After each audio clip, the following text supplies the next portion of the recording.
Bom, boa noite. Hoje nós vamos ver dinâmica climática e paisagens naturais, tá? Esse assunto está na página 9, tá? Já é assunto da frente de geografia geral, tá bom? O que acontece? Nós já vimos, né, as características climáticas do Brasil. Então, quando nós estudamos como se compõe o clima do nosso país, fica servindo mais ou menos de referência para nós vermos também como é que é o clima no mundo. Tá? Só que hoje nós vamos ver com alguns detalhes, nós vamos ver os elementos climáticos e os fatores climáticos. Né? E eu vou recapitular aquilo que a gente viu quando nós fomos estudar o clima do Brasil. Né? Lembra aquela história? Né, que o tempo são as características atmosféricas num curto espaço, num curto período, digamos assim. Né? Então a gente fala, por exemplo, o tempo está nublado, o tempo está ensolarado, o tempo está chuvoso. Né? Então o tempo sempre corresponde a um período curto de tempo. Né? Agora, o clima é uma característica permanente de um lugar, dos sucessivos tipos de tempo que ocorrem naquele lugar. E o clima de um lugar, para ele ser determinado, ele exige uma pesquisa de longa data. Então, você tem que analisar os vários tipos de tempo que ocorrem durante vários anos para falar, esse lugar está localizado num clima tropical, esse lugar está localizado num clima polar e assim por diante. Né? Por que é importante saber o clima? Primeiro, porque o clima ele condiciona a ocupação do espaço.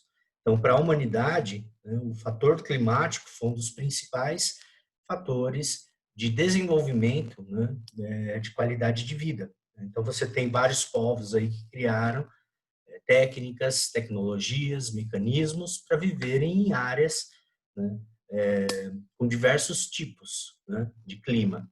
Então, a nossa espécie, né, o Homo sapiens, podemos falar que é a única espécie animal que ocupou todos os tipos de clima do planeta, né? Mas isso devido à nossa inteligência, à nossa capacidade de nos adaptarmos a isso através da construção, né, de casas, né, de roupas, né, de mecanismos para nos proteger dos diversos climas do planeta. Né? Isso é bastante interessante. Né? E outra coisa, o clima ele determina o tipo de vegetação. Né? Então é bastante importante quando você sabe o clima, você tem uma ideia de qual é a vegetação daquele local. Tá? Tanto é que na primeira aula nós vamos ver aí clima, né? E na outra aula, a semana que vem, nós vamos ver os tipos de vegetação do mundo. Tá joia? Bom, primeira coisa, eu vou projetar algumas imagens e eu vou pedir um favor. Assim que eu projetar, né, o PowerPoint, eu vou pedir para alguém ligar o áudio e falar se está aparecendo para vocês, que eu sempre fico preocupado de não aparecer as imagens, tá bom? Então vamos lá. Então, relembrando, né, vou digitar aqui, né, a página, né, página 9 da frente de Geografia Geral.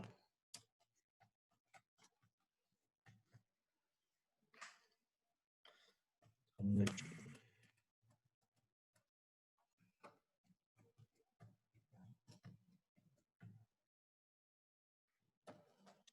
Legal, então vamos lá.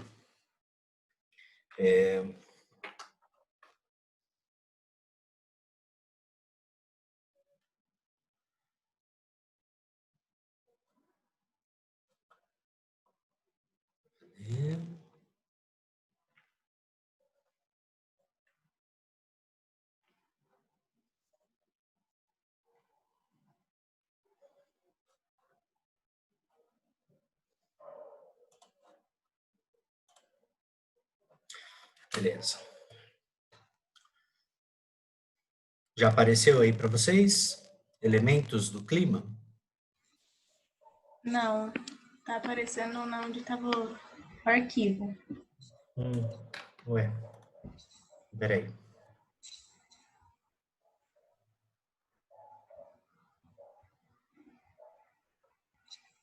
tentar de novo.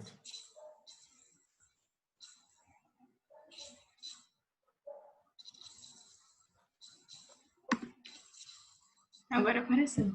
Legal, beleza. Bom, então, primeira coisa, tá? Quando a gente vai estudar o clima de um lugar, a gente vê primeiro quais são os elementos, tá? Os elementos do clima, nós falamos que são aspectos que compõem o clima de um lugar que são dinâmicos, né? Eles têm, vamos dizer assim, eles variam bastante, né? Podem variar bastante em um mesmo dia, né? Podem variar bastante no mesmo mês e variam bastante durante o ano. Tá? Então, seria a temperatura do local, temperatura média, né? E a temperatura você mede ela, você mede por período, por exemplo, manhã, tarde e noite, você mede a temperatura máxima que fez no dia, você mede a temperatura mínima que fez no dia, e em cima disso você faz a média de temperatura daquele dia. Tá? Então, um site legal, né, para vocês darem uma fuçada é aquele Climatempo, né, que é bastante usado pelo pessoal da agricultura, mas também por quem vai viajar ou mesmo quando você vai trabalhar ou fazer alguma atividade, você precisa saber como vai ser a temperatura média naquele dia, se vai chover ou não, né? Então, lá no Climatempo ele mostra a temperatura, né, por hora, depois a temperatura média, né? Então, temperatura é bastante importante. Velocidade do vento ou vento, tá? E aí a gente vai ver como é que funciona o vento, a formação do vento e qual é a influência dele nos locais. A chuva, né? Quais são os tipos de chuva? Nós temos basicamente 3 tipos de chuva, né? E nós, brasileiros, somos um país assim que somos até relativamente abençoados em termos de chuva, né? Se compararmos com outros locais aí, né? Que para muitos países a falta de chuva é um problema grave, né? A gente vê às vezes relatos de pessoas que vieram morar no Brasil, que vieram de áreas desérticas e que ficaram encantados, né, quando tinha as famosas chuvas de verão aqui, né, aquelas chuvas torrenciais. A umidade do ar, que é muito importante para a saúde, né, principalmente por questões de saúde respiratória, né, então, períodos em que nós temos menor umidade do ar, você tem aumento de algumas doenças respiratórias. E a pressão do ar. Tá? Então a gente começa aí lembrando, né, que temperatura é o grau de aquecimento do ar, precipitação, né, é queda d'água em forma de chuva, neve ou granizo, né, granizo, né? Às vezes a gente vê, tem gente falando assim, ah, choveu granito, né? Imagina chover granito, aquela rocha, ia quebrar tudo, né? Se bem que ultimamente tem caído umas chuvas de granizo, com um granizo bastante grande, né? Teve casos, tem uma cidade na Rússia que foi um estrago absurdo, né? O tamanho do granizo cair, tinha alguns que eram do tamanho até de uma bola de boliche, né? A umidade, né? Umidade atmosférica, nebulosidade, que é chuva, pressão atmosférica e o vento. Então, vamos começar com a temperatura. Bom, primeira coisa, né, gente? A temperatura ela está totalmente relacionada, né, com o Sol. Então, é o Sol que faz com que nós tenhamos a vinda de radiação solar para cá e que vai aquecer a superfície terrestre. Então, vocês observem que a radiação vem, aquece a superfície e reflete esse calor, né, que vem na forma de radiação e em contato com a rocha, com o solo, se transforma em energia calorífera, né, e irradia para a atmosfera. Então, primeira coisa importante, né? Quando o Sol está nascendo, essa setinha é mais inclinada. Então, o raio solar ele vem de forma mais inclinada, ele vai acumular, vai formar menos calor na superfície. Quando nós estamos próximos ao meio-dia, a radiação solar vem formando basicamente um ângulo de 90 graus. Então, o que nós temos aqui? Uma maior quantidade de calor sendo produzida e refletida para a atmosfera, tá bom? Então, por isso que sempre próximo ao meio-dia, do meio-dia, né, até as 2 da tarde, geralmente são os horários mais quentes do dia. Bom, sendo assim, no vestibular é muito comum eles colocarem questões sobre temperatura relacionada com a ocupação humana. Tá? Então, o que a gente pode fazer para aumentar ou diminuir a temperatura média de um lugar, né? O que a gente faz de certo, o que a gente faz de errado e quais seriam as consequências disso? Bom, em primeiro lugar, a gente não pode esquecer, todo lugar, né, que tem proximidade com a linha do Equador vai ser mais quente que o mundo, né? Então, você vai ter temperaturas mais altas. E dependendo do modelo de cidade que você constrói, você diminui a qualidade de vida, né, por conta do calor, né? Então, as pessoas passam mal, né? Você tem o problema para andar na rua, né? E aqui, geralmente, no vestibular, eles põem questões sobre as chamadas ilhas de calor. Ilha de calor é o seguinte, geralmente todo o centro de uma cidade, ele tem menos árvores, tá? Ele é uma área que tem mais prédios, mais construções, mais asfalto e menos árvores. Então, olha a linha de temperatura como é bem mais alta, né, na área do centro da cidade. As áreas que nós falamos, a periferia da cidade, ou áreas de parques, a temperatura cai bastante, né? E na zona rural também, é onde mais cai, porque vai ter maior quantidade de árvores. Tá? E por que isso ocorre? Porque a árvore ela vai impedir que parte daquela radiação solar chegue até a superfície, se transforme em calor e seja refletida para a atmosfera.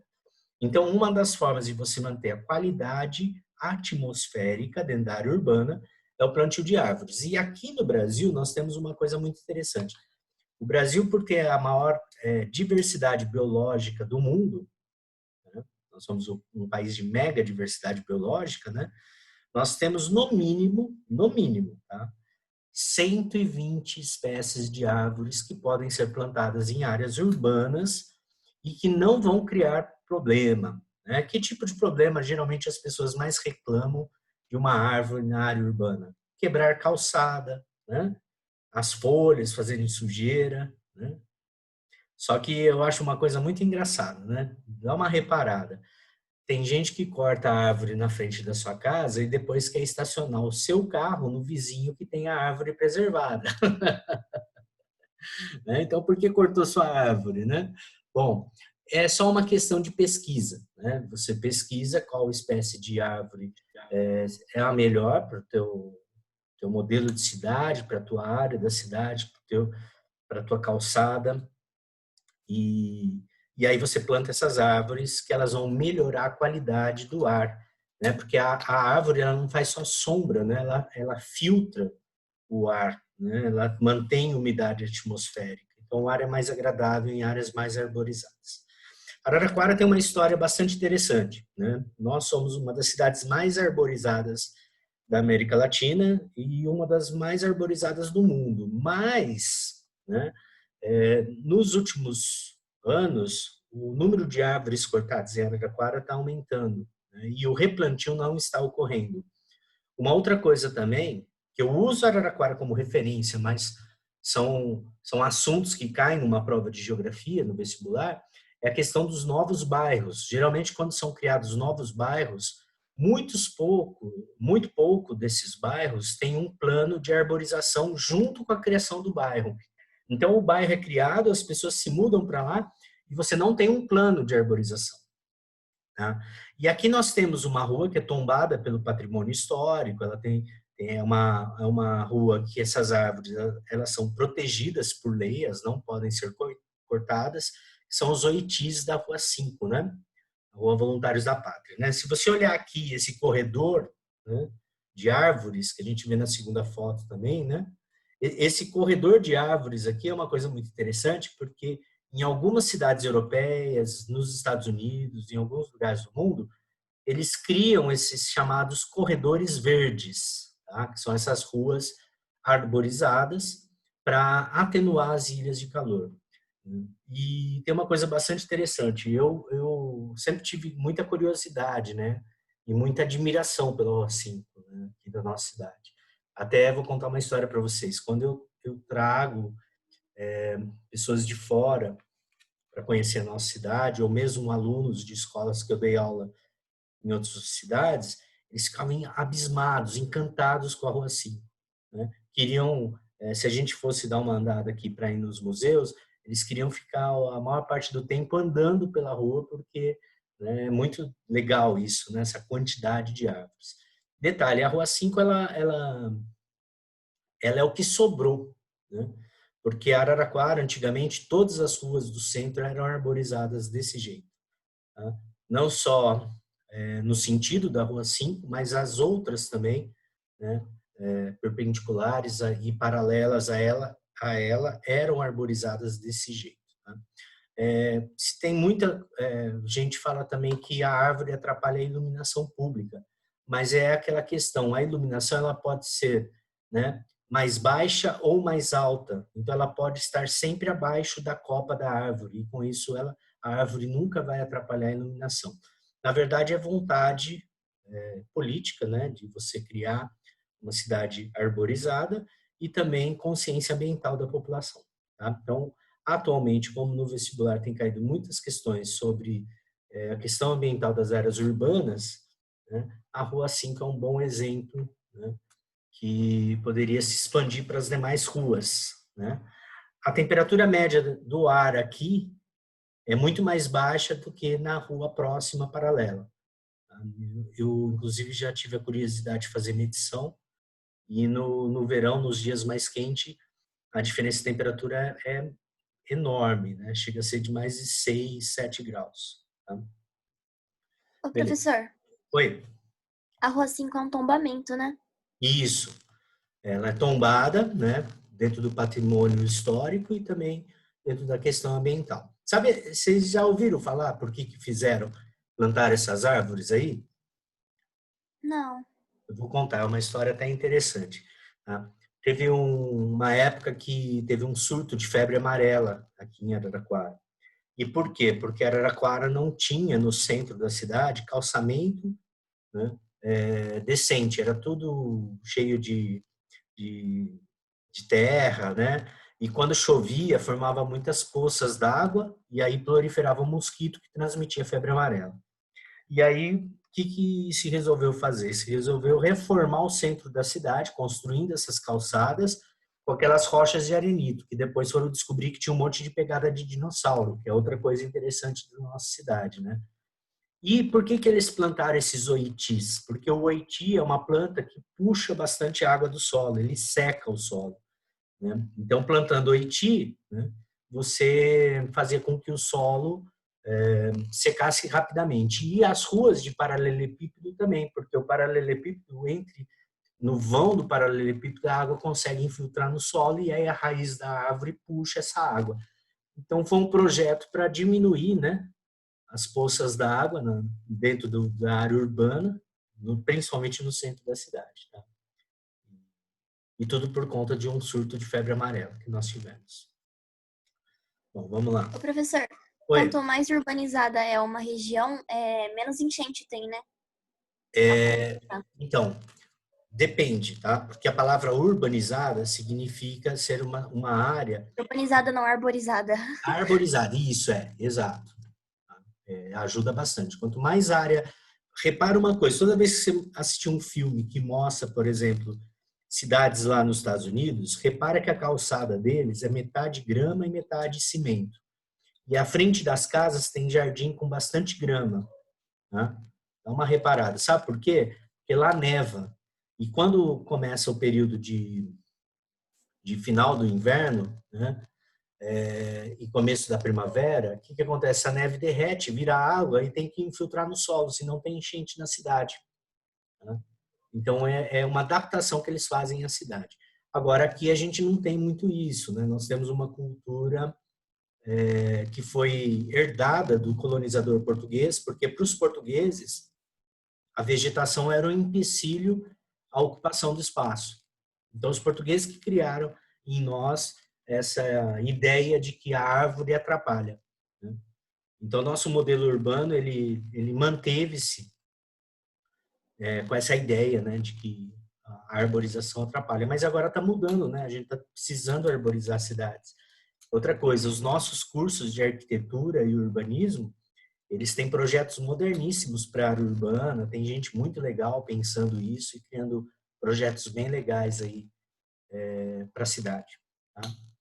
Bom, outra coisa com relação à temperatura, né? Observem que toda a área que fica entre o Trópico de Câncer e o Trópico de Capricórnio é a área tropical, tá joia? É a área tropical. As áreas que estão entre o Trópico de Câncer e o Círculo Polar Ártico, o Trópico de Capricórnio e o Círculo Polar Antártico são áreas temperadas. E toda a área próxima aos polos é chamada ou acima do Círculo Polar Ártico e abaixo do Círculo Polar Antártico é chamada de zona polar, né? Então, são zonas térmicas. Essas linhas imaginárias aqui, elas servem, né, para nós sabermos mais ou menos onde você vai ter mudança de temperatura atmosférica, tá? E aqui nessa área equatorial é onde as temperaturas são mais altas. Como o Brasil se encontra na maior parte desse território, ó, a maior parte da média térmica de temperatura nossa é bastante alta, tá? Esse aqui é um mapa feito a partir de imagem via satélite com sensores térmicos, né? Então, olha, observem aqui, né? Áreas azuis são temperaturas negativas, né?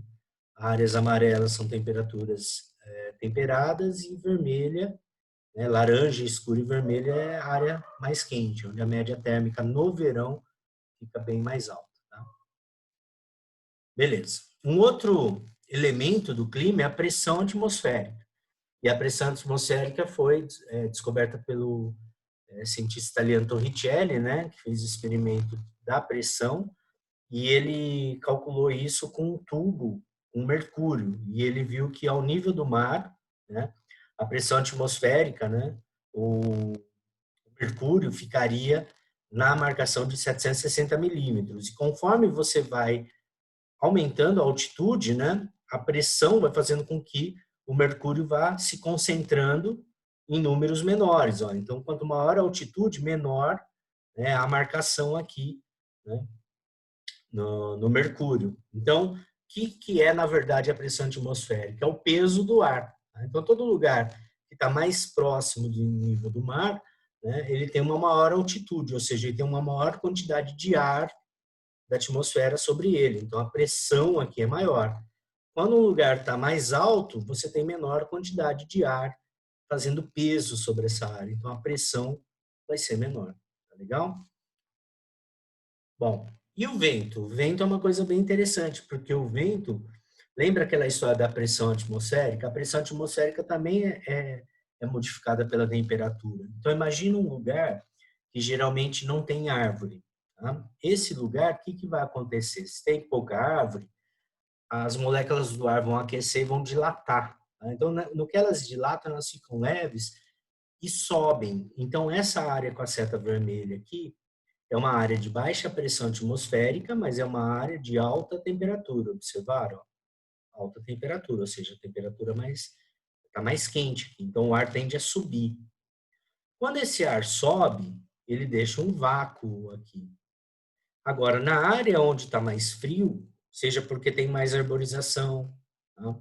Por exemplo, o ar vai ficar com maior pressão atmosférica, as moléculas de ar vão ficar mais juntas, e isso vai fazer com que o ar fique mais pesado e desça. Então, isso é representado por essa seta descendo aqui. Alta pressão e baixa temperatura. Aí, o que acontece? Esse ar mais pesado aqui, ele vai ser puxado pelo vácuo que se forma aqui onde o ar subiu. E aí forma-se o vento. Então, o vento sempre se desloca da área mais fria para a área mais quente.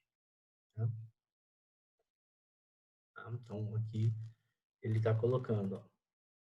De forma geral, o ar se desloca das áreas de alta pressão atmosférica, onde existe maior quantidade de ar, para as áreas de baixa pressão atmosférica. Quase sempre esse deslocamento está também associado à temperatura. Como o ar quente tende a subir, outra massa de ar ocupa o seu lugar, sendo em geral uma massa de ar mais fria. Esse deslocamento do ar é o que chamamos de vento. Então, o vento é ar em movimento. Pode se mover horizontalmente e também verticalmente, devido à diferença de temperatura. Mas guardem isso.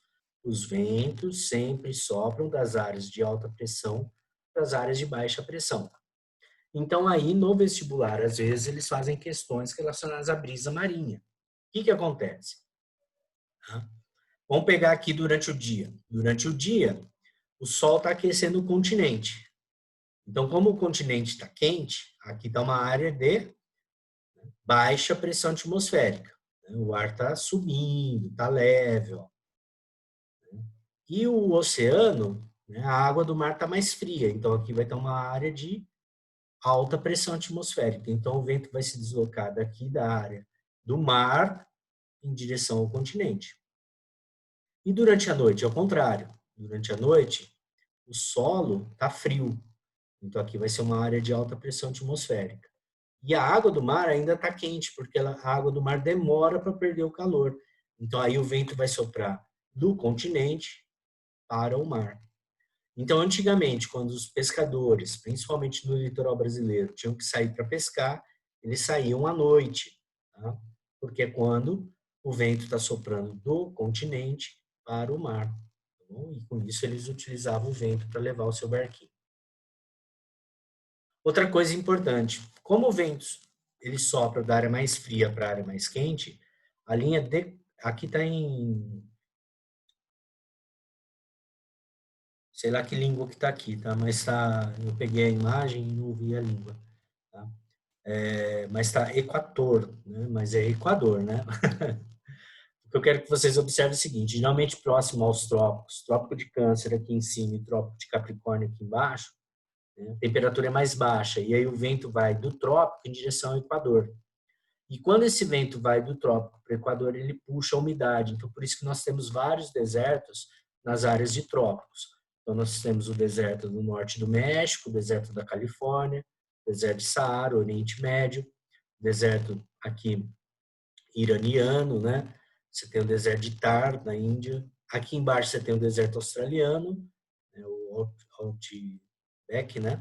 Você tem o Kalahari e o deserto da Namíbia, aqui na África, e o deserto da Patagônia, aqui na América do Sul. Bom, o que tem caído em vestibular? O que tem caído em vestibular é o seguinte, como as áreas onde passa um trópico, geralmente você tem perda de calor e forma-se deserto, por que aqui em São Paulo, que o trópico de Capricórnio passa, não há deserto? Porque nós temos a floresta amazônica. A umidade que a floresta amazônica produz, ela cria os famosos rios voadores. São verdadeiros rios mesmo, de água na forma de nuvem, que se deslocam em direção aqui e provocam a nossa chuva.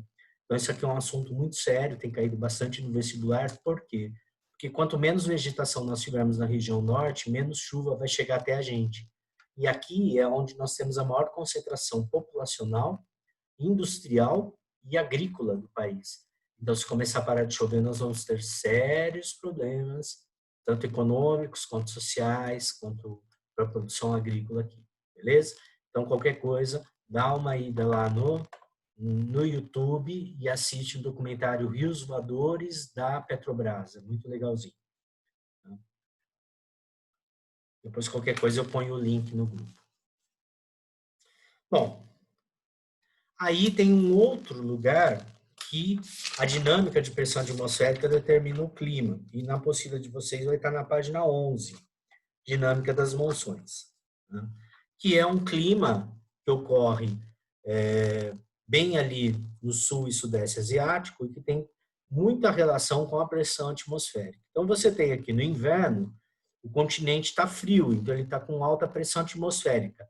Como o vento sopra do continente para o oceano, né, esse vento, como ele surge no continente, ele é seco, então é um período de frio e seco, e ar seco. Tá? Quando chega o verão, é o contrário. O vento sopra do oceano para o continente. Tá?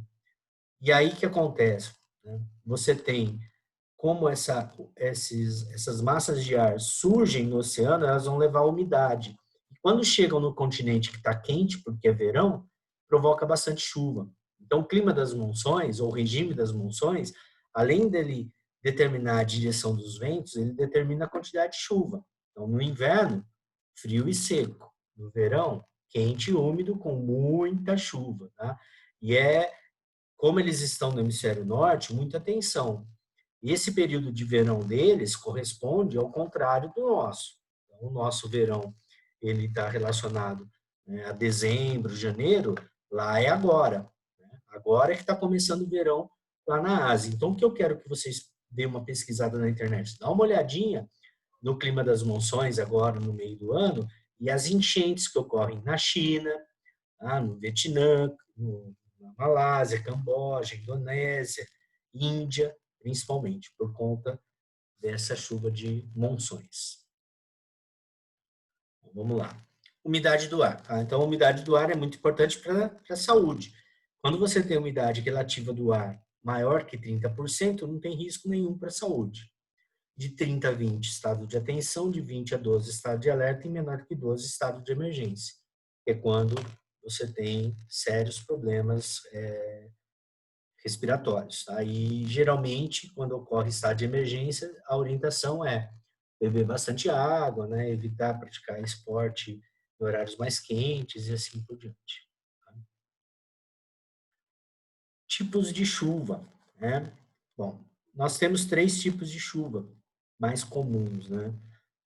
A chuva convectiva é quando você tem muita evaporação de água, né? Vapor da água, e essa evaporação, quando ela chega a uma determinada altitude, a temperatura diminui, esse vapor da água volta a se tornar gotículas d'água e precipita, forma chuva. Então, isso aqui é muito comum, chuva convectiva, floresta amazônica. Tá? Chuva frontal é quando você tem uma frente fria se chocando com uma frente quente, tá? E com umidade atmosférica. Então, o choque dessas duas, né, frentes, uma quente e uma fria, vai fazer com que chova. Então, muita atenção, porque essa chuva frontal é muito comum, por exemplo, para nós aqui, né, no estado de São Paulo, no interior de São Paulo. Tanto é que quando a gente vê o jornal que alguma comentarista vai falar sobre o tempo, vocês já repararam que ela sempre fala uma frente fria se aproxima de São Paulo trazendo chuva. Por quê? A chuva frontal, que é a que mais ocorre aqui, ela é resultado de uma frente fria se chocando com uma frente quente. E a chuva orográfica ou de relevo? É a chuva mais comum em áreas litorâneas, quando você tem áreas de serra, de montanha. Tá? Então, um lugar que ocorre muito isso aqui é em Ubatuba, que chove tanto lá por conta desse formato de relevo e da umidade do oceano, que eles até brincam e chamam Ubatuba de Ubachuva. Né? Por quê? Porque o ar quente vem do mar, quando ele ganha altitude aqui, forçado pelo relevo da serra do mar ali, o que acontece? O vapor d'água resfria, forma gotículas d'água e precipita, né, com chuvas bastante fortes. Então, desse lado da Serra do Mar, ali em Ubatuba, você tem uma Mata Atlântica bem exuberante, né, com bastante árvores. Quando você desce para o outro lado da Serra do Mar, você vê que a vegetação fica mais rala. Em alguns lugares você tem até região de cerrado, deserto, do outro lado da chuva orográfica ou de relevo. Tá bom? Bom, agora nós vamos ver os fatores do clima. Nós vimos até agora os elementos. Os fatores climáticos, eles são estáticos, tá? Eles não se modificam. Tá? Você não consegue mudar um fator climático de um lugar para o outro. Tá? Agora, eles não variam, tá, ao longo do dia, né? Por quê? Porque eles estão relacionados com localização geográfica, né? Eles são muito fortes. Não tem como você mudar a latitude de um lugar, ou a altitude, ou qual tipo de massa de ar passa ali, né? Ou se está mais próximo ou mais distante do mar. Quanto está mais próximo do mar é chamado maritimidade, quando é mais distante, continentalidade. Se tem correntes marítimas passando ali, qual é o relevo, a vegetação e o tipo de urbanização. Dos fatores climáticos, a urbanização e vegetação é que a gente tem mais poder de modificar, né? Bom, vamos começar com a latitude, beleza? Latitude é a posição em relação à linha do Equador. Tá? Então, como a linha do Equador é 0 graus, e quando você vai para um polo, da linha do Equador até o Polo Norte, você tem 90 graus, e da linha do Equador até o Polo Sul, 90 graus. Quanto maior a latitude, ou seja, quanto maior a graduação, mais próximo ao polo você está chegando, portanto, menor é a temperatura. Então, a regrinha é maior latitude, menor temperatura atmosférica. Beleza? Opa. O que mais? Portanto, a temperatura é geralmente mais elevada nos locais próximos à linha do Equador e mais baixa nas áreas próximas aos polos. Tá? Isso ocorre muitas vezes desde que outros fatores não alterem essa realidade. Então, vou dar um exemplo. Você tem um vulcão, né, Iliniza Sur, próximo à linha do Equador, né, no país chamado Equador, e o que acontece? A altitude compensa a latitude. Apesar deles estarem na linha do Equador, quando você sobe nesse vulcão, a temperatura vai ficando menor lá. Outra coisa importante, no vestibular, às vezes eles colocam tabelinhas para você analisar a latitude. Né? Então, por exemplo, quanto maior a latitude, menor a temperatura. Então, Belém tem uma latitude de 1 grau e 28 segundos, ou seja, está pertinho da linha do Equador. Olha a média térmica, 25,9 graus Celsius. Agora, Salvador já está mais para baixo, já está com 12 graus. Aumentou a latitude, né? De 1 para 12. A média está diminuindo. Por quê? Quanto maior a latitude, menor a temperatura. Olha a Vitória do Espírito Santo, capital do Espírito Santo. Você tem uma latitude de 20 graus e 19 segundos. A temperatura média já cai para 24,4 graus Celsius. E Porto Alegre, que está lá no extremo sul, né? Capital do Rio Grande do Sul. 31 graus e 1 segundo. Olha a média térmica, 20 graus, ou seja, bem menor. Então, mais uma vez, a gente volta àquele desenho. A área próxima ao Equador, mais quente. Aumentou a latitude, ou seja, foi em direção aos polos, a temperatura está caindo. Beleza? Próximo fator, altitude. Sempre quando nós vamos para um lugar mais alto, a temperatura média cai. Então, o que acontece? A altitude exerce grande influência sobre a temperatura. Vou dar um exemplo. Araraquara é um pouco mais baixa que São Carlos. São Carlos, por estar um pouco mais alto que Araraquara, faz com que a temperatura média lá seja mais baixa que a nossa. Então, São Carlos é um pouco mais frio que aqui, principalmente no inverno. O que mais? Quanto maior a altitude, mais rarefeito torna-se o ar, ocorrendo também menor irradiação e, como consequência, menores temperaturas, ao contrário do que ocorre em altitudes baixas. Ou seja, nos lugares mais altos também, o ar tem menos gases, e os gases ajudam a concentrar calor. Então, você tem dois fatores, né, que fazem com que a temperatura fique mais alta na maior altitude. O primeiro é que nos lugares mais altos você está mais distante da reflexão de radiação solar. E o segundo é que aqui o ar vai ser mais rarefeito e vai concentrar menos calor também. Tá? Então, conforme você vai subindo a montanha, o termômetro, observem aqui nessa figurinha, vai diminuindo a sua temperatura. Então, maior altitude, menor temperatura. Massas de ar. Tá? Eu vou... Ô, professor, Oi. quando a altitude é maior, é mais difícil de algumas plantas se desenvolverem? Planta ou árvore, sei lá. Exato, isso. Mas isso não influencia? Influencia, exatamente. Isso que é interessante. Você sabe uma coisa doida? Quando os europeus começaram a colonizar aqui, principalmente a América Latina, principalmente o Brasil, essa região aqui, eles ficaram abismados com a diversidade de plantas, insetos, pássaros, bichos que tinham na nossa floresta, né? E foi um grande geógrafo alemão chamado Alexander von Humboldt. O Humboldt, todo geógrafo é fã do Humboldt, beleza? Porque o Humboldt foi o criador da geografia científica. O Humboldt ele veio aqui para a América do Sul e ele estudou a Cordilheira dos Andes e ele viu justamente isso que você falou. Né? Ele percebeu que nas áreas mais quentes havia melhores condições para o desenvolvimento da vida, para a diversidade de espécies. E quando você ia subindo, né, quando ele ia subindo a Cordilheira dos Andes, ele ia vendo que ia diminuindo a quantidade de insetos, a diversidade de plantas, a quantidade de bichos. Tá? Então, é bem legal isso aí. Deixa eu ver aqui. Voltaram a me ver aí? Parou a apresentação? Sim. Legal, porque já vai terminar a nossa aula, né? Bom, ele está falando aqui que vai terminar em 1 minuto para mim. tá? Então aí a gente dá um tempinho, né? E quando for 19h45 a gente começa a segunda aula, tudo bem?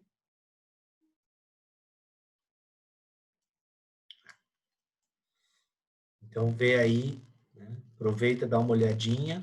Se tiver alguma dúvida, quando a gente retornar nessa próxima aula, vocês já me perguntem. Tá joia? Legal.